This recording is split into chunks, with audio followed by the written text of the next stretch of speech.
Shri Rama Jaya Rama, Shri Rama Jaya Rama, Jai Jai Rama Om, Jai Jai Rama Om.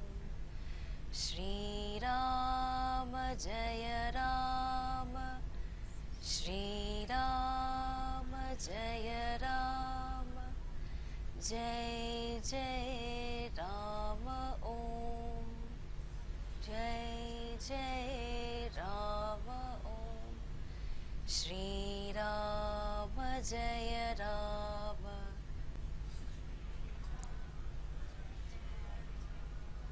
Jai Jai Rama Om,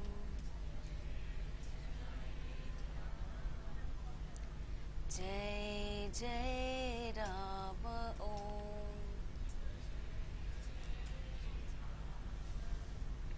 Jai Jai Rama Om, Jai Jai Rama Om.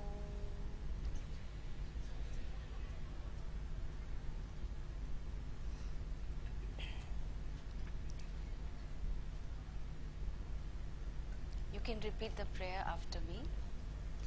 Om Sada Shiva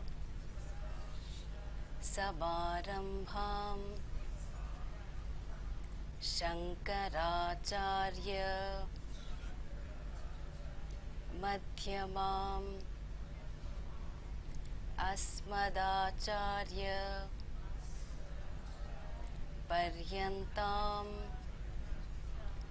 Vande Guru Paramparam.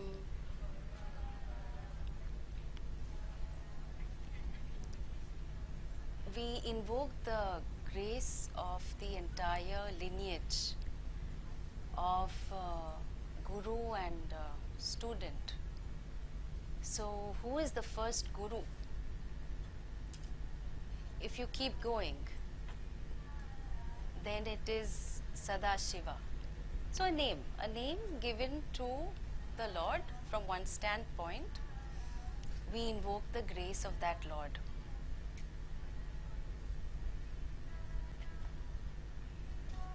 So Ram is all over.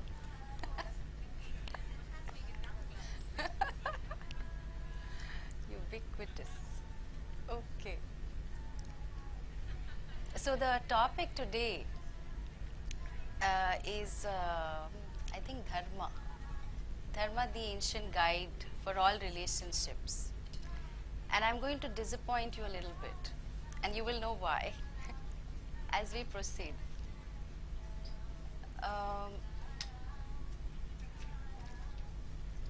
So when we talk about all relationships, when we talk about life in general, we see that life is about relating. So whether you're a monk like some of us, or you are a party animal, you cannot avoid relating. Just cannot avoid it. Even if you say that, oh, I'm going to go and live in a cave up in the Himalayas, you have to get out of the cave at some point in time. So even the echo, you relate to the mic as well. You have to get out of the cave, at least to buy your groceries, if nothing else. Or if someone is offering you some donation or bhiksha, you relate to that person. Of course, what shall we say about the one who parties? You're relating to so many people all the time, or you're flitting about but not having deeper relationships. Either way, whatever be our age and stage in life, we find ourselves relating to people. And that relating to people is often not very easy. Because when we relate, of course we would like to be in harmony with everyone. So be in harmony meaning you're not seeking to control the person, you are okay, I am okay, and all is well with the world. That's the kind of harmony we seek. If the other person behaves in a way that makes us think that I am not okay, but that person is okay, I will not want to relate to that person. Likewise, if I think I am okay, but that person has to really change, that person won't want to relate to me. And of course, I can reach a very hopeless, depressed state, saying that I am useless, good for nothing, I'm a loser, and likewise the other person is equally hopeless, and nothing much can be done in this world, and it's time to end it. So we are seeking harmony, but as we seek harmony, we fall back on our patterns, because everyone has a certain background, right? So different factors that have contributed to how we have turned out as individuals. So then the question is, what might be a framework for us to relate to each other such that there is harmony? Because we often struggle with misunderstanding. We often struggle with a lot of conflict, because there are two things we have to take care of. One is the external situation, whoever I'm relating to, and the other is my reaction, my sort of internal state in response to what the person tells me or doesn't tell me, so on and so forth. So two things have to be looked at. If all is well externally, the likelihood is that I'd be okay. But sometimes we find the person reassures you again and again, no, honey, I really love you, and you are the only one that matters to me, so on and so forth. But I am not convinced. And I look for proof. I say, but you did that for that other person. You didn't do that for me. Or if the person comes across some of your previous emails, the person doubts. And what might be a perfectly okay relationship, romantic relationship, the person, because of the person is insecure, remember, linked to first lecture, that's human insecurity, but there's a topical situation there. I start to blame that person. No, you don't love me enough. I think we've fallen out of love. I think it's time to separate, so on and so forth. And this kind of battle continues all along. That I am seeking harmony in relating, but I don't get it. It seems to elude me. It seems to delude me as well. The Vedic culture offers a framework of relating to each other. When a framework is offered, it is based on a certain understanding. It is based on tried and tested methods that have worked for generations. It is based on what will contribute to harmony in society overall. And that framework of relating is called Dharma. So it's not Dharma, okay? I'll tell you a magic trick as to how to pronounce it, okay? So you take the tip of your tongue and it's to the inside of your upper teeth, and you try and make a sound. So it's likely to be the, correct? Try? Everyone can try? The. And then you exhale with some force. So you say, and you try and make the same sound. It'll be the. Got it? See, you all are naturals. You all will pick up Sanskrit like this. So dharma, okay, dharma. You know, when we teach Sanskrit also, we will tell you where to move your tongue, in which part of the mouth, and make a sound. Because like here, I hear people say tap water. Now in India, we say tap water. So there is like a mahaprana, there is exhalation of tha. Although it's written as T, it's like tap water. What's the time? No, it's not time. Time. So there's so this the and the, anyway, dharma. So dharma is a very broad word. It's to be understood. And interestingly, moksha term you've of course heard, and I'll talk a little bit about it. Moksha is not the framework for us to relate to each other. It is dharma. So whether you're relating to a monk or the monks are relating to each other, or wise and otherwise are relating to each other, the point is our framework is dharma. So what is dharma? Dharma are universal values and ethics. There are many meanings of dharma. One, and which I want to focus on for today, is really universal values and ethics.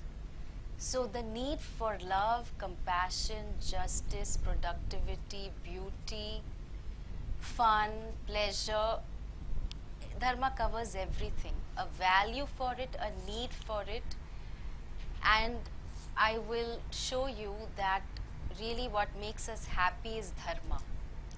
Because when you do what is to be done, there is a joy that is unbeatable.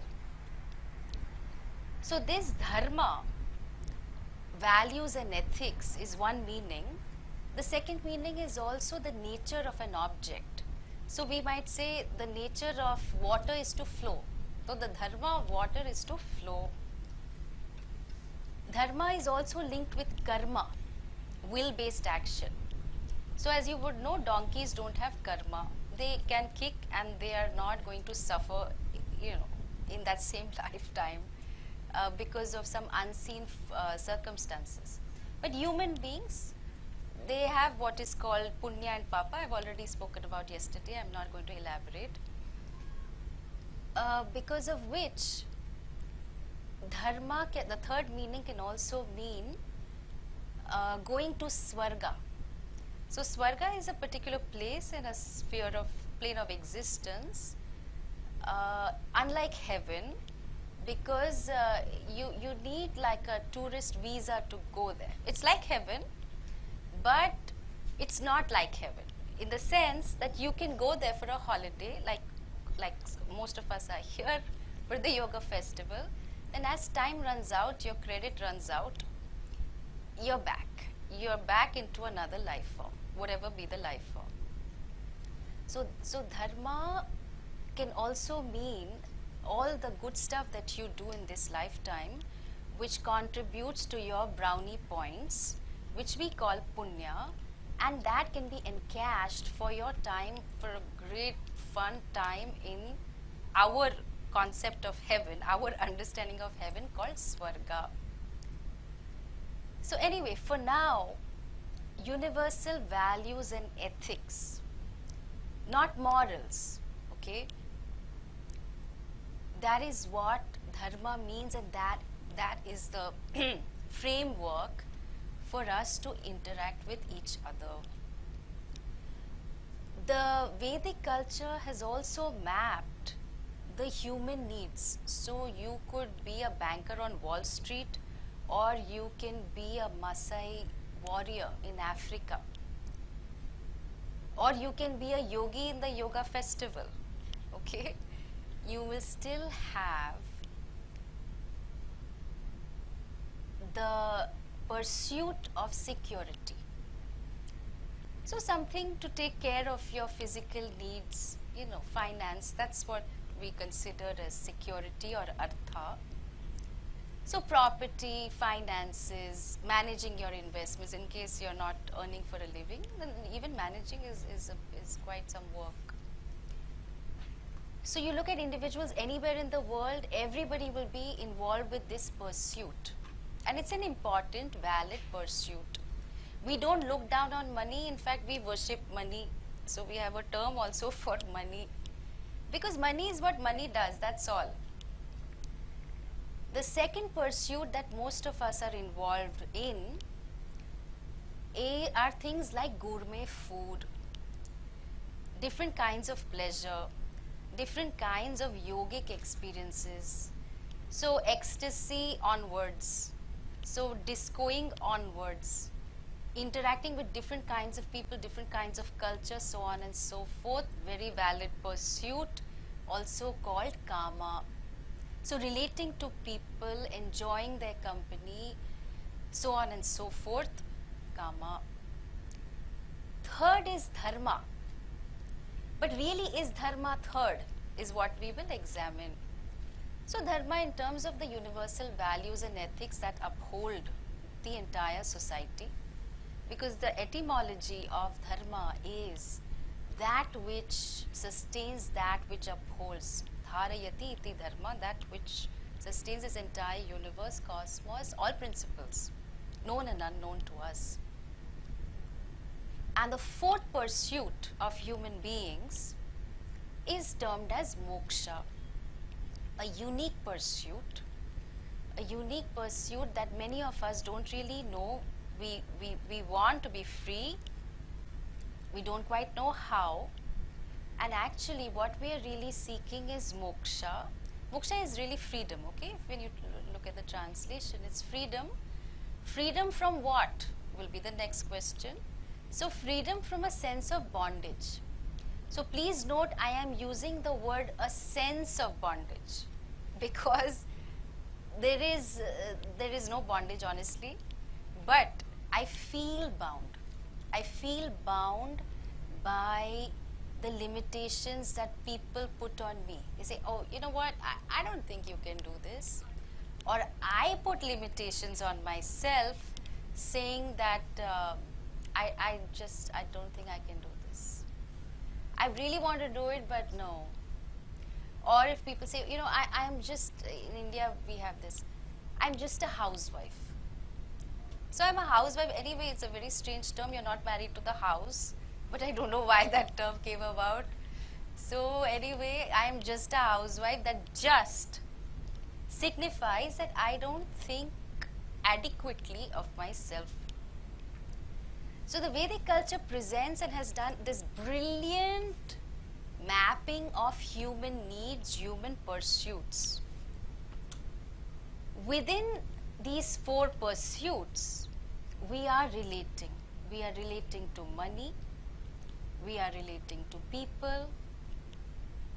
The strange thing that I find, you know, in the last, let's say, 15, 20 years, is that the moment I say, I'm going to do a workshop on relationships, almost always people think romantic relationships.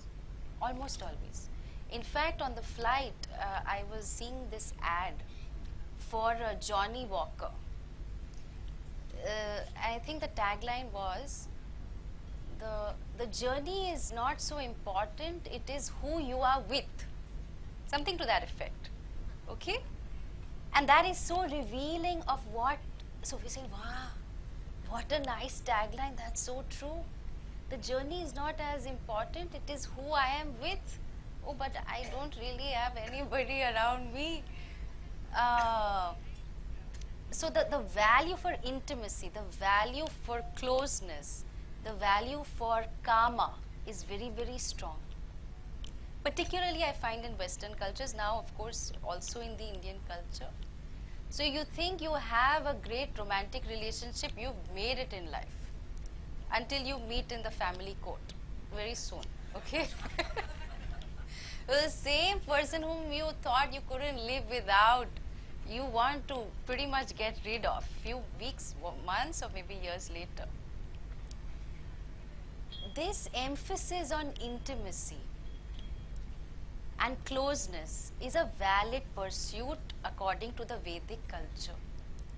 But what is the vision of the culture? That I have a human manifestation and I am not going to rest. I'm very, very greedy. All of us are actually very greedy, and that's a very good thing. That until I recognize I am full and complete, I am not going to stop. I'm going to try this, I'm going to try that, each and everything, even here. So we all want to make the most of the different talks because I want to get something to take away, because it's just 3 days. I want something to take away which will make a big impact in my life until the next yoga festival at least. So therefore, this search is where I need to have some objectivity. What is that objectivity? That money is what money does. If I expect the sense of completeness from earning an X amount of money, it's not going to happen. Ask all the people who have their startups and who sold it, made a lot of money, and they're looking at the next best big thing to invest in. So whether it's cryptocurrency you want to play with, or you, like Elon Musk, you want to go somewhere else, not Earth is not good enough, you know. So you want to play with all this, do something. Or I spend so much of my whole life making so much money and I feel I've not contributed, so like Bill Gates, you will start a foundation. So then you say, no, I want to contribute, so on and so forth. So I'm seeking that fulfillment from money, but it doesn't give me. And the interesting statement that our teacher made rings so true, because what he said is only the insecure need security. Only the insecure need security, and no security is secure enough. No security is secure enough. Okay? So I'm seeking this perfect relationship, I'm seeking the perfect house, the perfect garden, of course the perfect dog. I will have to groom the dog and get the dog trainer, and of course the dog has to win many prizes. So all of that, all these pursuits, really speaking, I am seeking moksha in all of this, but I don't know. So very important point is I have to be able to be objective, to recognize that my pursuit of moksha, I'm not going to meet that pursuit, or I'm not going to find it fulfilled in a relationship. So therefore, my question will be, what is the goal of a romantic relationship? Let me ask you. Tell me. Because we don't often think about this. Yeah? What is the goal?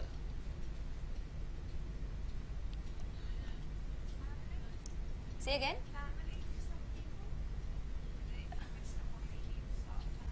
Okay, so you want to have children, you want to have a family, for what?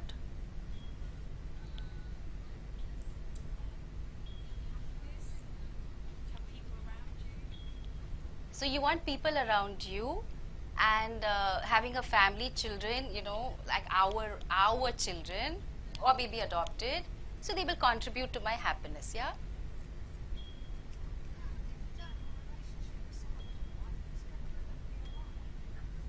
Okay, who's going to remember me? Right.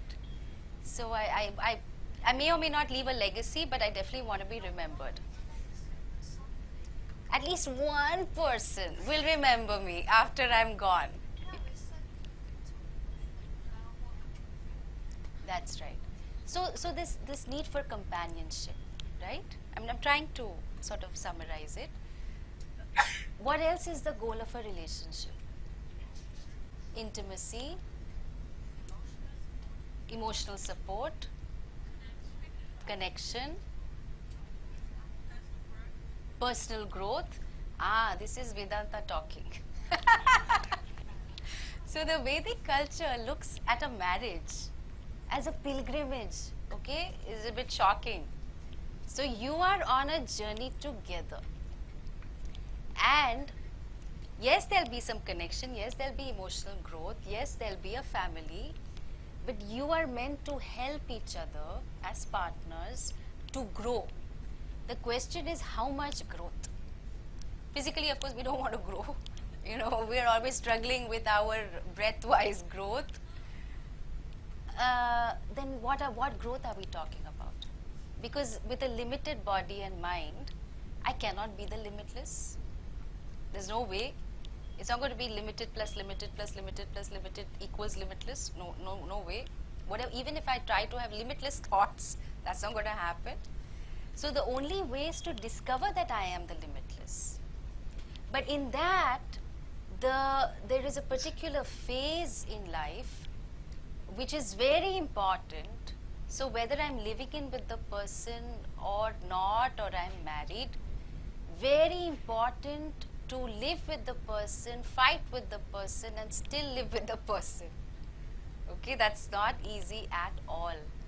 And it's what we call this grahastha phase, you know, the phase where you are married and you have a family and children, so on and so forth. You contribute to society. Consider a very important phase in every human being's life, because this phase contributes the maximum to your maturity and emotional growth. And that growth is for what? The growth is to be able to fully receive the knowledge that you are free.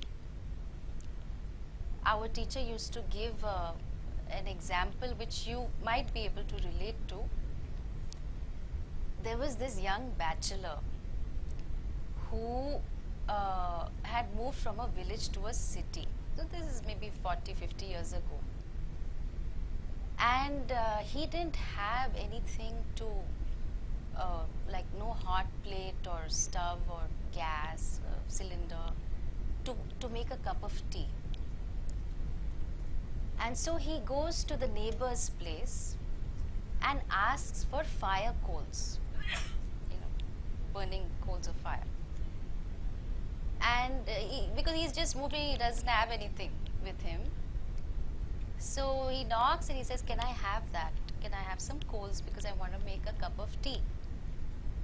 And the lady of the house, neighboring house, says that, okay, please get something. And the only thing he has are some newspapers. Okay, so he carries that and he says, okay, that's all I have, please give it to me. So she gives it, and then he runs back to his house. By the time he gets to the kitchen, you can imagine what might have happened, because they are burning coals. So he wanted to receive the fire, but he didn't have the capacity, because he didn't have the adequate, what we call vessel, you know, like empty the cup kind of thing. So he didn't have the adequate vessel to receive it. And likewise, for the pursuit of Vedanta, we need an adequate preparation. And that preparation comes from understanding and following Dharma. Even if you don't come to Vedanta, doesn't matter. But Dharma becomes the framework of all my relationships. So what else do I mean by Dharma? What is so beautiful is that Dharma, the understanding of what needs to be done, is there in all of our hearts. This is a very common scene, some of you all may have already seen. I saw this 2-year-old girl playing with her doll. The doll fell down and she picked up the doll and she said, oh, don't cry. And she's wiping away the tears of the doll. Now obviously we know imaginary tears. and saying, don't cry, and she's, just trying to reassure the doll that, okay, okay. So here, this little girl of 2 years has not gone to study psychology to learn unconditional positive regard and empathy, okay?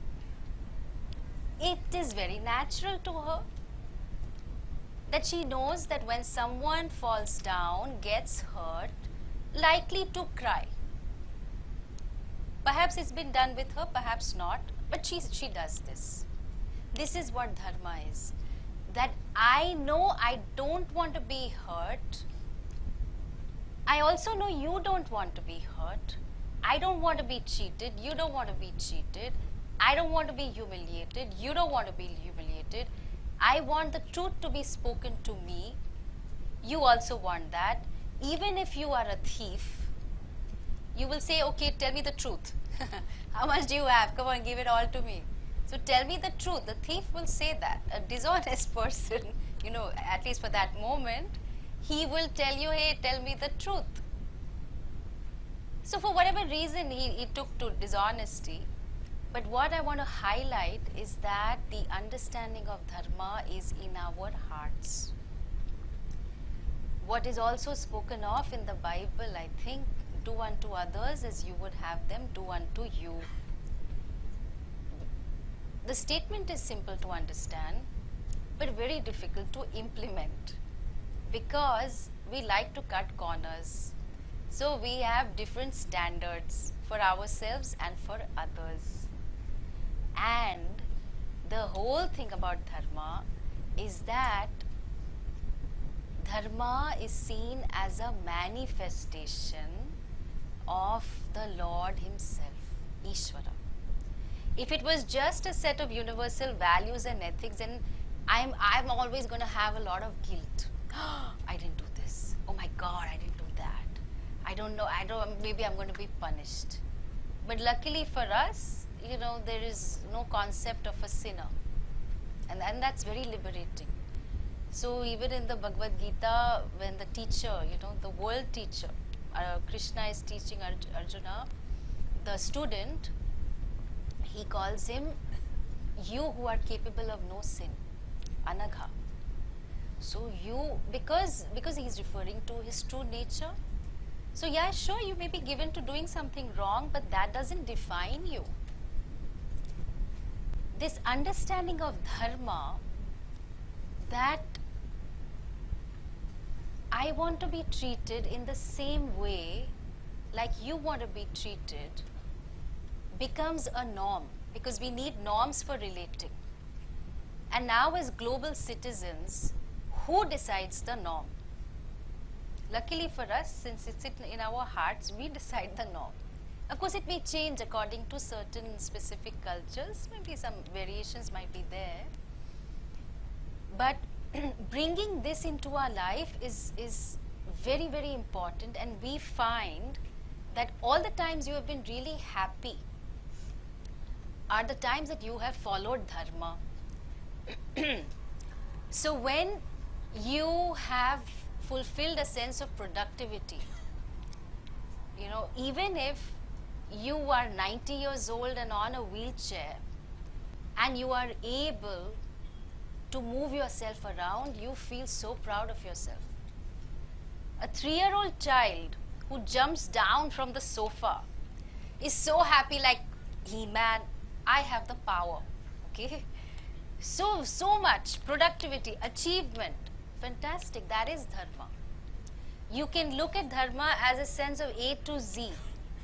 So when you are achieving, you are following dharma. When you appreciate beauty, you are following dharma. Following dharma meaning you see the laws and principles and you are in total harmony with it. You're not resisting. A lot of the times we get mentally exhausted because we resist. We resist, we find it difficult to accept. We push away people, we resist some ideas, we resist our life because we don't want these situations to happen in our life, so on and so forth. And we can get really, really exhausted. So if you go down this A to Z, you pick up any quality. You are following Dharma when you are aligned with it. Even the need for fun is Dharma. So don't ever feel guilty. Oh, I'm having too much fun. No, that's very good. You're playing. That's great. So it is Dharma all the way. So then the question is, what are the nature of our different relationships? And this is where I started. When I started, I said you might be disappointed, because when I say relationships, I mean the entire gamut of relationships, not just a romantic. And our culture shares something very beautiful, which talks about our interconnectedness with everything. Talks about 5 sets of relationships. One relationship is, one set of relationships is our relationship with people. So that's a no-brainer, correct? And I'll come back to that. There's nothing much to be said on that front, but when we say relationship, obviously, we are receiving and we are contributing. And it is considered a responsibility to be able to give and receive. Just because you are clear in your understanding that all that you are today is because so many people contributed to your life, from the farmer onwards to the milkman onwards. Of course, there may be some few vegans here, but recently turned vegans, I'm sure. There are so many service providers who make our life easier. So I'm talking about all the people in our life. We call it Manushya Yajna, or it becomes a sacred responsibility so that I see what I can do to contribute. But for that, my heart has to expand. My heart will expand only when I recognize all that I have been given. I don't need any special open heart surgery for that. I just have to open my heart to see all that I have been given. Second set of relationships is with the elements. So we have this 5-element model whereby we understand that the water that nourishes us comes from the lakes and the ponds and the rivers and so on and so forth. And of course, it gets evaporated and of course gets released as sweat and all that, but that's the cycle. You look at each element, it is like that. If you look at fire, then of course, the warmth of the body, we call it Agni Tattva. So the beauty of our bodies when they are dead is that they can all be recycled. So Bhagwan is the greatest recyclist, because we're thankfully we're biodegradable.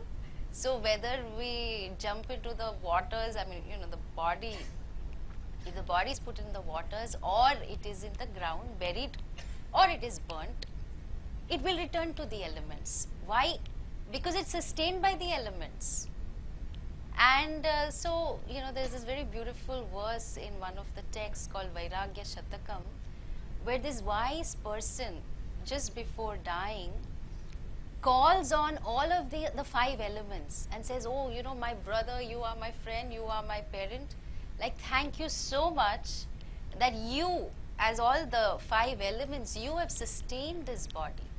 So the food that we eat, gourmet or not, has come from the earth. That soil which gives rise to all kinds of very, very exotic fruits, vegetables, so on and so forth. So you have sustained me, this body which helped me discover that I am free. I have been able to fulfill the purpose of my life, and I am so grateful and thankful to you, all you 5 elements. Very, very beautiful. That's a second set of relationships, and therefore the whole bit about global warming has come about because we don't respect the elements enough. We in our use and abuse of the resources, we're not being respectful in that relationship. So we take what we need, that's it. Not what we want. We take what we need, and that's fine. And that, there's no problem with that. But it's a very important relationship. And that's why when you lie down on the grass, there is something very, very special vis-a-vis lying down on a very fancy sofa. Because you feel, you can't explain it, but you feel totally connected. You go have a swim, you feel in harmony. You go for a walk in the forest, you feel you're in harmony because your self-judging mind is at rest at that time. Because all is well with the world. You don't want to change the sunset. You don't want to say, you know what, I think I want a little purple in that. And maybe I want some crimson also. So you don't want to change the world. You are in harmony, and that is so beautiful. And that's why, this whole setting is such a wonderful setting, because not only are you, you have an opportunity to reflect on your life, but you are able to see the interconnectedness with the elements, and you're also able to see that the logo is such a beautiful logo of the World Yoga Festival, because it's really referring to the interconnectedness that we have of all the elements, whether we recognize it or not. And these are the elements that sustain us. The third set of relationships are with our ancestors. So in every culture of the world, there are some rituals that honor the ancestors. So again, whether we like it or not, genetically, of course, we have inherited a few things, including some diseases also, I'm sure. But certain family traditions, certain ways of doing certain things, and most importantly, blessings. Sometimes curses also, unfortunately. And offering our respect to ancestors by just recognizing all that they have contributed to us and doing those rituals from time to time is considered a very good thing to do. I know in the Native American culture, there is a lot to do with ancestral worship and rituals and so on and so forth. But even if you are not into rituals, doesn't matter, just recognizing that you are connected to your ancestors. And the strange thing is, like I don't know the name of my great-great-grandfather. I don't know if you know your great-great-grandfather. And that's the thing about human life, that you expect to be remembered, you hope you'll be remembered, but like I can honestly admit, I don't know. I'm not bothered to find out, But they have contributed, and that's a very important relationship we have. The fourth set of relationship is with rishis, with teachers, because of the repository of knowledge that rests, that has been passed on to us for generations. Any mantra you chant is because of the contribution of a rishi. So the rishi didn't hold on to his knowledge, didn't copyright it, didn't patent it, and say that, okay, I'm free and all is well with the world, no problem. I am not going to share. They painstakingly shared. And there are stories and stories of so many teachers who have lived in very difficult situations, but because their commitment to knowledge was so high, they shared, and they wrote on these palm leaf manuscripts. Not easy job, definitely. And they just gave completely. Because the vision is also that you are complete, so there's no holding back on anything. The rishis or the teachers, whatever the teachers in our life, we have a relationship with them because of the wisdom we have received. And the fifth set of relationships is with deities, devatas. So deities are just a manifestation, a different form of that one Ishvara. So the air that we relate to may appear inert, and that's a good thing, because at least we don't hear air saying, oh, I don't want to come next to you, you stink right now, or you are so fragrant, okay, let me come close to you. Impartial, no preferences, but there's an intelligence there. And like we were seeing in one of the classes, that the intelligence rests in a conscious being. So just like we have heads of departments in hospitals or the corporate sector, wherever, there are deities, there are heads of departments, and they're responsible for certain things. So these are our 5 sets of relationships. So what I'm doing is I am expanding the scope, that when you heard relationship, you thought only romantic. Well, no, this is the truth of the matter. We are related to the deities, we are related to the rishis, we are related to the ancestors, we are related to the elements, all the plants and animals as well, all that comes there.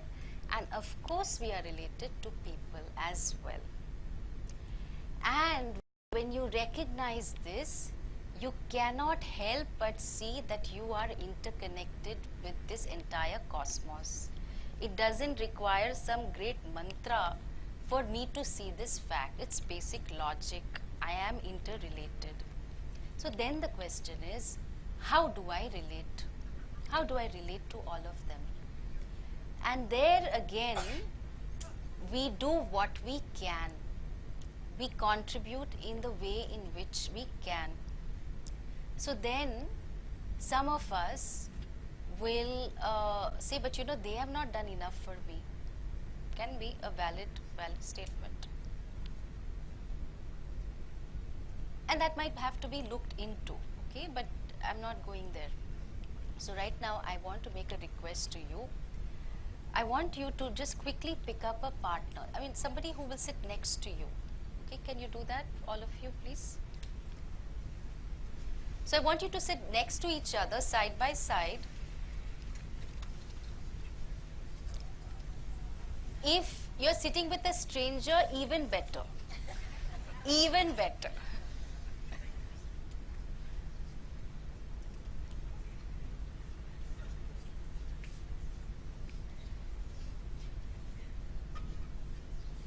Okay, so everyone is sitting next to at least one person, right? Okay. Now,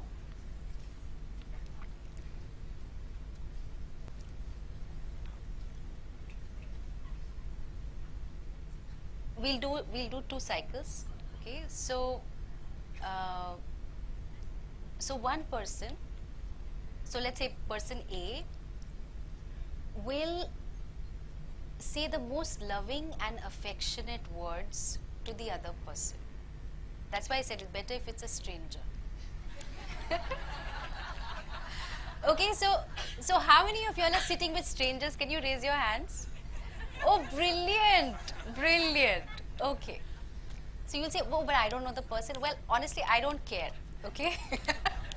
So I want you to invoke affection and love for this other person, and the person B will close his or her eyes, okay? Person A will, what do you call this? Stroke the person's head or the shoulder, can hold the hand as well, okay? So you figure out with the partner what that person is comfortable with. So just ask, what are you comfortable with? Okay? Okay, great. So you'll figure that out. Very nice. So is that clear? I'll just repeat. So person A, we'll do in the first cycle, person A will say, not give advice, very important, will say affectionate things to the other person. May say things like, I really like you, you are a wonderful person, you have some fantastic qualities, you are safe, so on and so forth. Okay, whatever comes to you, feel free, because the universe will conspire for you to hear what you need to hear. Okay, but please don't give advice, and please do not ask questions, right? And person B will allow himself, herself to receive. Okay, not resist. Person A will be affectionate, loving to person B. Person B will receive. Then we'll stop, and then person B repeats the same thing to person A. Okay? So we can start. Don't have any music, but we'll manage.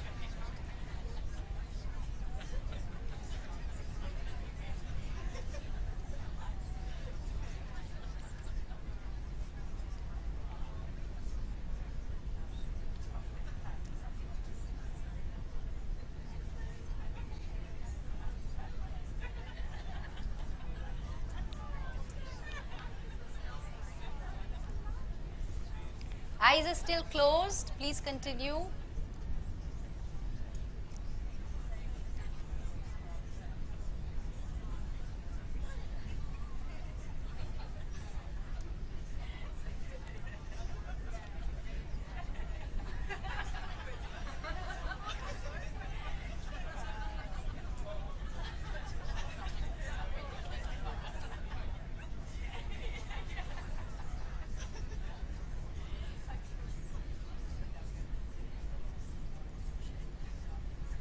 Okay, we'll stop the first cycle.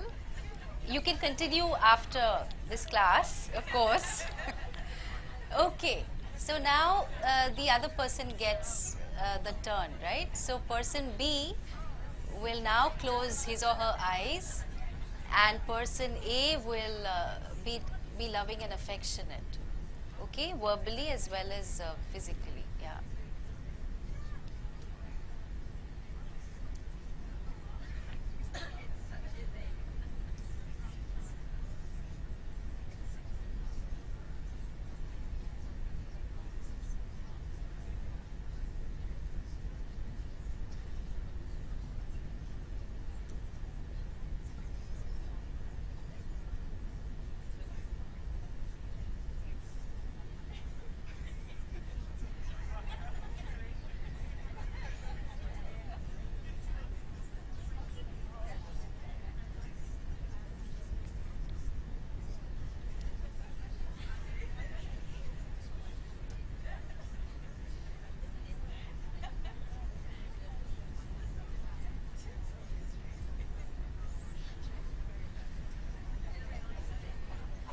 Okay, we'll gently close.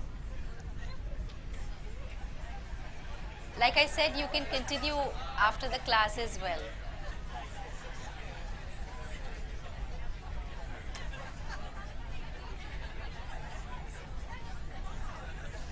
Okay?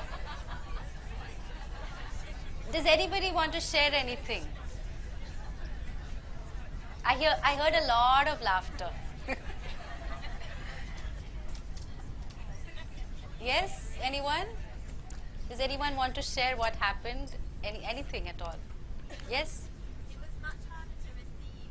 You're right. How many found it difficult to receive? Okay. And anybody wants to elaborate on why that might be so? Yes? You can't really believe that maybe that person actually would think that of you, because you wouldn't necessarily think it of yourself. So true. Because we really underestimate ourselves, and we really drag ourselves down by our self-talk. Yeah? And it links back to the spiritual problem of thinking I am not good enough, and the reason is because I'm just a human being. That we don't know. We have to discover the problem. We have to do the right diagnosis before we seek the solution. But the root cause of this, I am not good enough, I am insignificant, I feel inadequate, no matter how much I've achieved, no matter how many people have said they love me, it's not enough for me, because I don't think that of myself. So there is some work we can do on self-esteem and so on and so forth, but really Vedanta is the solution to this human problem. Sometimes for a lot of us, we are more givers. I mean, I was like that because I was in a giving profession, helping profession, working with hundreds and thousands of street kids, heading an organization, blah, blah, blah. And you're so much in a giving mode that you don't receive, you feel very odd. You feel you don't deserve it or something. That you want to always be in giving mode, you know. Like even to take a holiday, you feel you must earn it. Unless you work like a donkey and a dog, you don't deserve a holiday. It's ridiculous, but I remember I used to think like that once upon a time. Anyway, so receiving is difficult. Yes, you want to say something? Yeah, we never saw each other before. Yes? And we just gave each other such a wonderful and really accurate what we needed to hear. Absolutely. I'm so happy about this. That, whatever you ended up saying to the other person would definitely be what that person needed to hear. And sometimes it may have been comfortable, sometimes not so comfortable. And one thing that you would have found in doing this, if you have not done this earlier, is that we don't need to know a person completely before you can be affectionate with that person. Right? Because most of them are strangers, you don't know, and that's okay, you don't need to know. Because we hide behind these exteriors, no, but until I know the person, well, I don't think I can be affectionate. Well, actually, you feel very natural when you are affectionate, because it's an expression of who you are, because basically, you are a loving person. Because in love, there are no boundaries, there's no separation. There is a sense of oneness. That's what we all seek. That's what you really are. But then, because of whatever reasons, we build up our different barriers, we hold on, or we express differently. But I'm very glad that you got a glimpse of the fact that you can be affectionate, not because that person did something or didn't do something, but you discovered that ability in you, and that is dharma. That you can be kind to another person even if you don't know that person. That you can have a sense of achievement, that you can have productivity, that you can have fun, that you can have intimacy, you can have closeness. All of that, when you do, you are in harmony, principles, and really speaking, you are upholding dharma. When you are upholding dharma, which is the basis, the framework of all relationships, then you are in harmony with Ishvara. You're in harmony with Bhagwan. That's why you don't resist, you don't say, but why did you do the right thing? The moment you've done the right thing, in the sense of not hurting, being accommodating, and all of that, then you can really have a peaceful night's sleep. You're no more in conflict. Is there a guarantee that if you follow dharma, the world will? No guarantees whatsoever. In fact, you might become very self-righteous. I am following dharma. I am doing the right thing. Why? What's wrong with the rest of the world? And that's when you have to be objective and saying they'll do what they have to. I do what I can.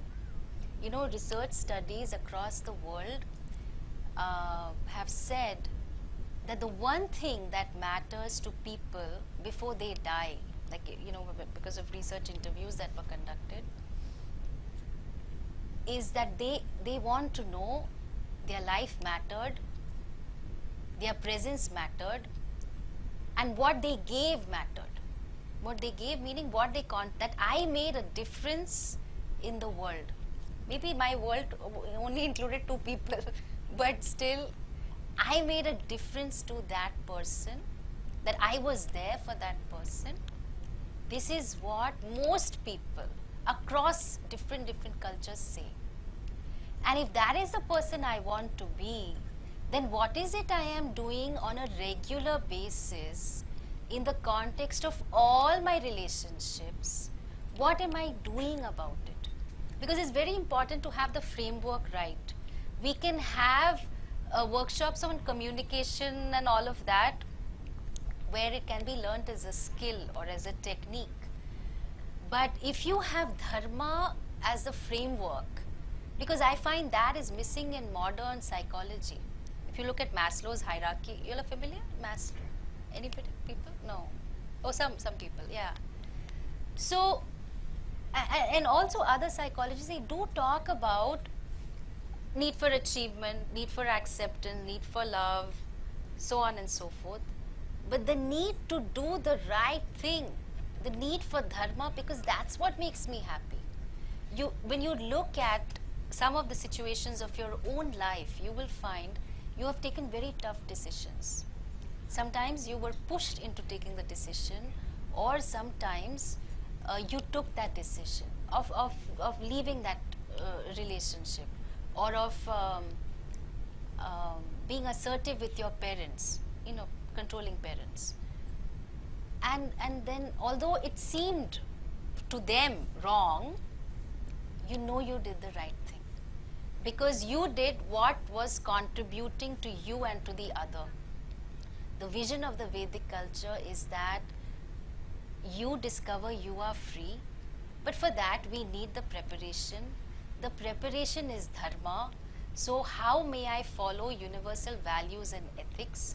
Not because somebody is, with some CCTV watching me and ticking or trying to keep score, but because it feels right to me.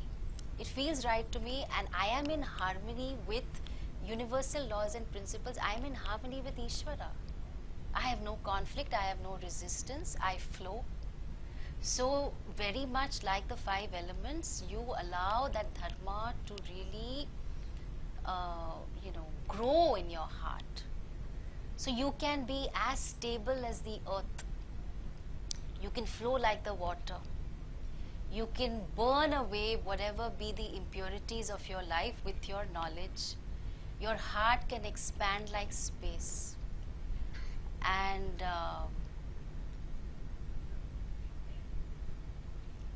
you can keep moving, not get stuck. Not get stuck with an old narrative of, oh, why did this happen to me, poor me, so on and so forth. Keep moving, because it's a learning mind that is not a hurt mind, So as you keep moving, you learn, you nourish, others you, others nurture you, and you find that one fine day you have grown so much that you are able to see the vision of Vedanta, that you are free. In fact, you didn't become free, you were always free. And then you think, oh my God, what an idiot I've been. So I thought all of this was so real, and this sorrow, and I've struggled unnecessarily, but it's okay, it's all fun, no problem. So with that, we'll close at but I'll take a few questions. I think we have about 10-15 minutes. So feel free to ask questions if you have.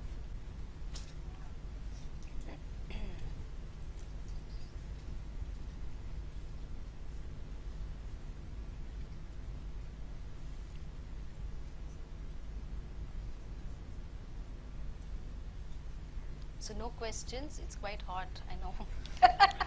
So we are dealing with the heat. Yes.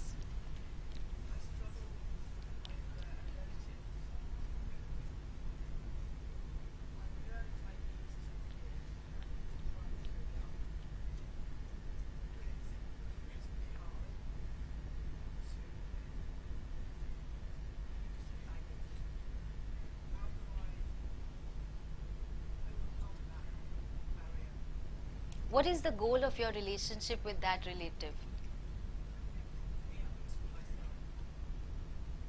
To be at peace with yourself, you don't need to forgive. Because you've added a certain pressure on yourself that you have to be able to forgive. Okay? So I will proceed with you, maybe offline, but I just want to say a few things. I will want to go further with your statement. To be at peace with myself means, complete the sentence.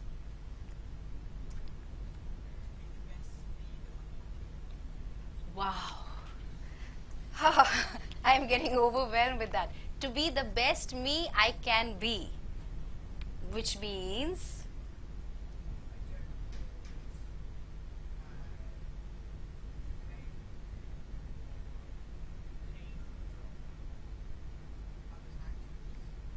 so you don't want to be affected by blame or whatever, by pain from others' actions. Okay.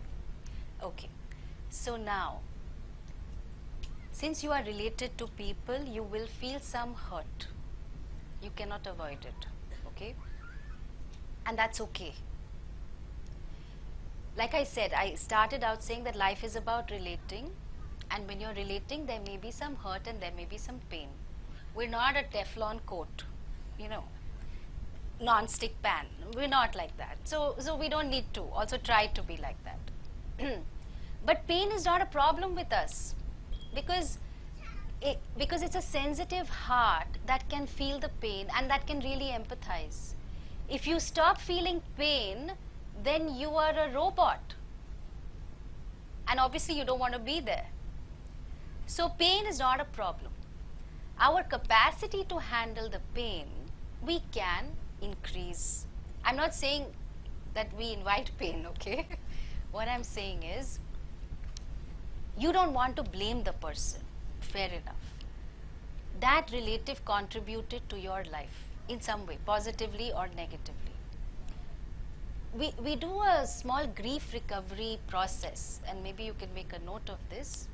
What we generally, especially in these kind of situations where you're trying to find closure and not able to do that, you make a list of 8 series of statements, okay? So what I wish I had said, what I wish I had done, what I wish I had not said, what I wish I had not done, what I wish he or she had said, what I wish he or she had done, what I wish he or she had not said, not done, okay? So you find a time when you are not going to interact much with other people because you are going to feel a bit fragile. You're going to be crying a lot, and that's fine. It's just tears, it's just water, no problem. And just form a release. So you write all of this down because you said that you want to be at peace with yourself. You're not necessarily looking for a confrontation or trying to resolve the situation with that person, correct? So you write all of this down. If you have a picture of the person, you keep that and you say everything. If you want to put in a few abuses there, you are most welcome, okay?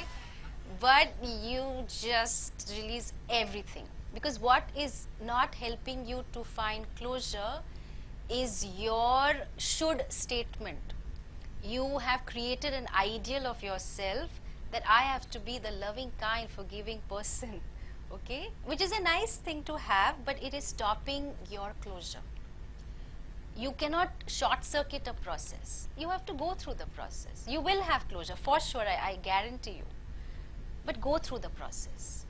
And then you will find yourself lighter. If you relate to God, then I will suggest that whatever you have written, if you have an altar, you keep it at the altar. If you don't have an altar, you can have a temporary altar. You can have a candle, okay, a light, and you pray to the God of your understanding. And you can say the serenity prayer. Do you all know serenity prayer? Yeah. So what is it? Oh Lord, give me the serenity to accept the things I cannot change, courage, courage to change the things I can, and wisdom to know the difference.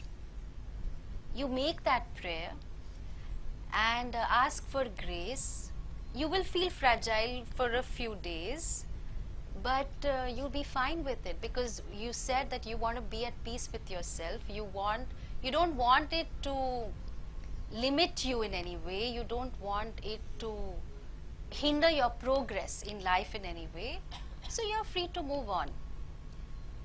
And then, ritually you can have a bath, maybe with some salts, get the negativity out, and you're fine. Done. Okay?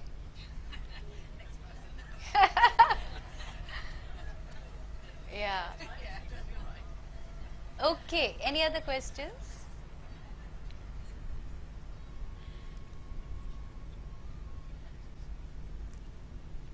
So we'll close, I think. It's been lovely to see all these very sparkling eyes, and I'm very happy to talk to people who are open, who are open, who are receptive, and who have a deep thirst for wisdom. And I'm also happy that now, by listening to us, you are a part of the tradition. You're part of an absolutely glorious tradition that tells you you are the one you seek. You are complete. And as always, the choice is up to you, how you wish to pursue it. It could be an enthusiasm of the moment. Yeah, wow, that sounds so nice. And then you get on with your life, but the seed has been sown. And at some point in time, you will allow it to flower, or you will allow it to flower on your own, or you may seek to keep the systematic study going. Whatever you decide, you are free, and you have always been free, even to make choices. And I really wish you well. I pray for the well-being of you and your families, and all that you seek in life, and I hope that you discover peace, joy, and meaning, and you are truly able to fulfill your life's purpose. So with that, I will pray. This prayer is a universal prayer that we pray for everyone's happiness. We pray that everyone be free from disease, be free from sorrow, and we also pray for Shanti, for freedom from conflict. Maybe we can all say that, yeah? Om Sarve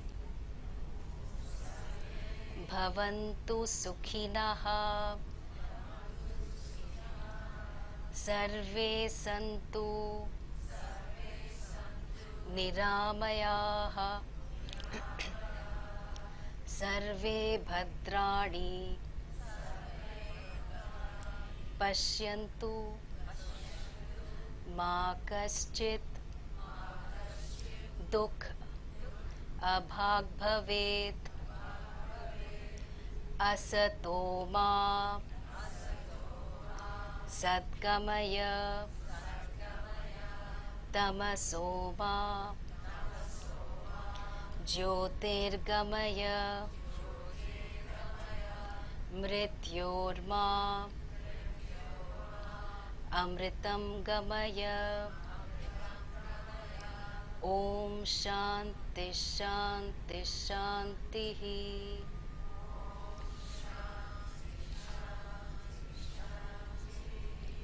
Harihi Om. Shri Gurubhyo Namaha. Harihi Om.